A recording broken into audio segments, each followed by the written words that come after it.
Hi, I'm Luke Powell, and welcome to my Applied Entrepreneurship assignment, the Opportunity Identification presentation. Let's get into it.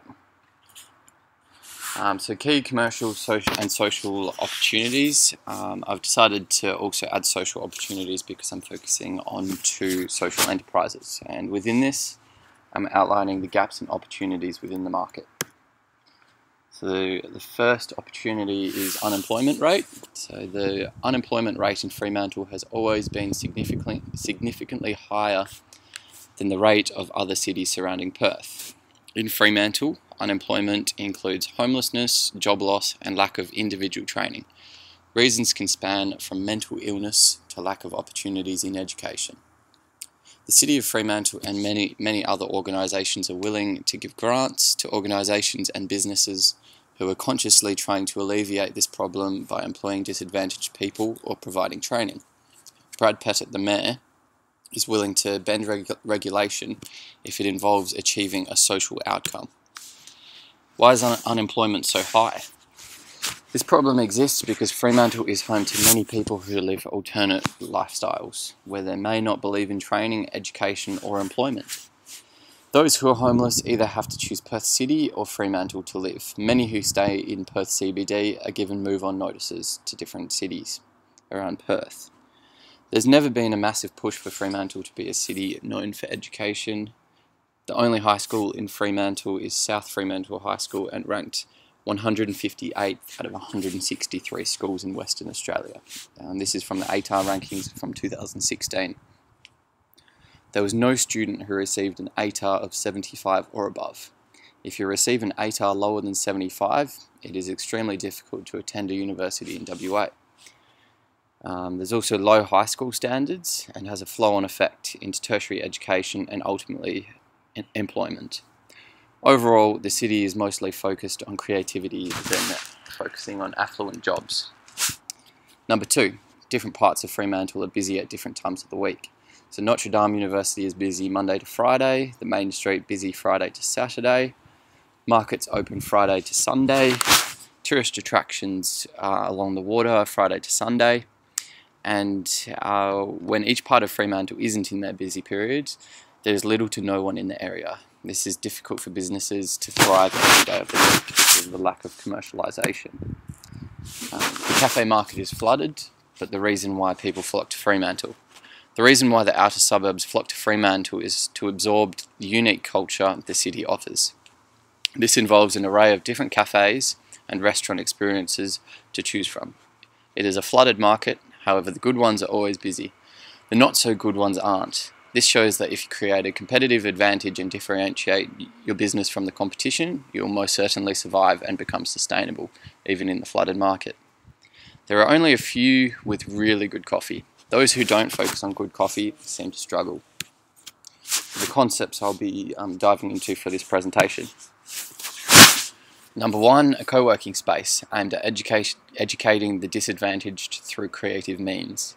So the concept, a co-working space which is designed to bring out the best in those who are disadvantaged through one way or another, using creativity as the foundation. Working on projects in teams or individually, it will be an accredited program which may be the starting point to building a great resume in Fremantle. They will become mentored and taught life skills which they may have never been taught before. Those who move through the program will be able to create and then sell their products in partnered retail stores or in the Fremantle markets. One section of the space would be for this, the other would be for other creatives and office users looking for space in Fremantle. The social objective is to increase employability, hope and purpose in disadvantaged individuals through realising their potential and creativity. So the size of the opportunity, market size for a creative co-working space in Fremantle is huge. With many people who reside and work in Fremantle, they are mostly working in a creative industry. Presently, there is nothing like it. Commercial opportunity. There is a significant commercial opportunity, especially in regard to the co-working space for creatives who are willing to pay for rented space. And the social opportunity is considerable, especially when the issue of employment definitely spans to other parts of Perth as well. Although the social opportunity outweighs the commercial opportunity, meaning that the amount of revenue needed for output would considerably outweigh revenue received through the projects. Number two of the concept is coffee shop and coffee cart social enterprise. So the concept, a combined group of coffee shops and carts throughout Fremantle. This organisation will create a program which will train and employ the homeless or those who find it difficult to gain employment in hospitality for a short period of time. These people will be given a unique and tailored program with mentoring integrating within it. Carts will fill the gaps in the different areas where they are busy at different times of the week. There will be one permanent cafe on the coffee strip and Main Street.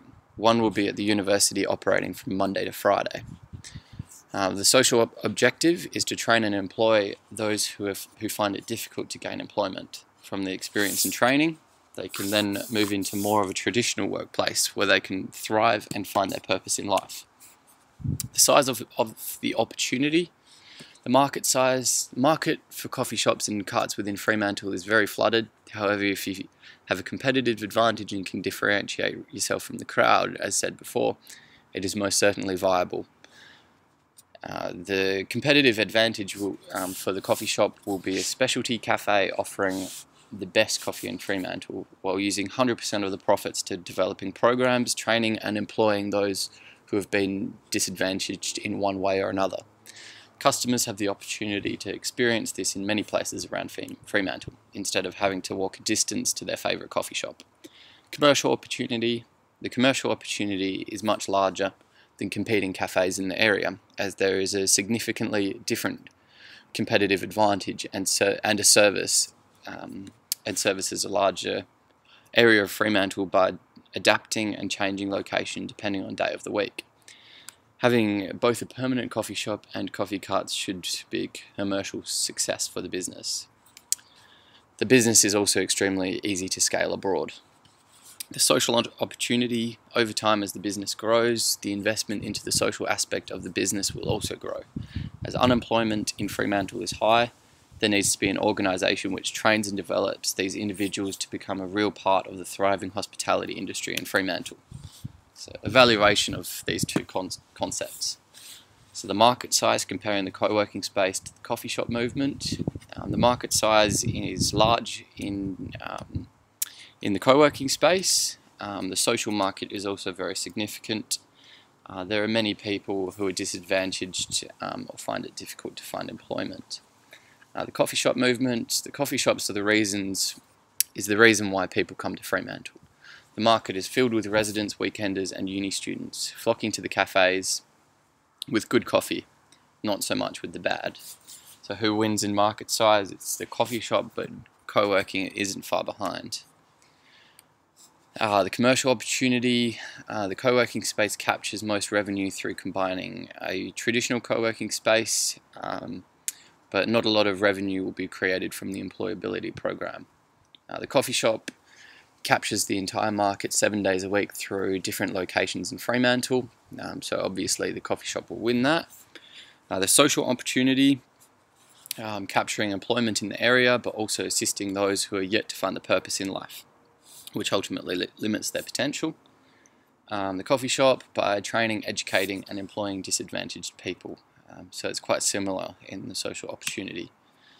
Overall pros and cons for the co-working space. From the outset, the co-working space would influence a larger group of people and both the creatives and the disadvantaged. However, co-working space is extremely expensive, where much of the co-working space fees would be spent on rent. High chance of not being sustainable. Overall pros and cons for coffee shop. The coffee shop carts will be operating 7 days a week with a larger pool of funds than the co-working space. The rent will be substantially lower, ultimately becoming a sustainable social enterprise instead of relying on grants and donations. You would train less people than in the co-working space. However, the training would be a longer journey and on a deeper level. However, over time, this number would increase as social investment increases. So the decision is going to be the coffee shop. A key part of the decision was based on becoming financially sustainable. The revenue model surrounding the co-working space is quite vague, and this would ultimately affect the future of the organisation. Over time, the amount of individuals' lives changed would increase. It may only be 1 to 5 for the first couple of years, but it is definitely a starting point. The coffee shops would operate 7 days a week in many locations, capturing more customers and reaching a larger market. And thank you for watching.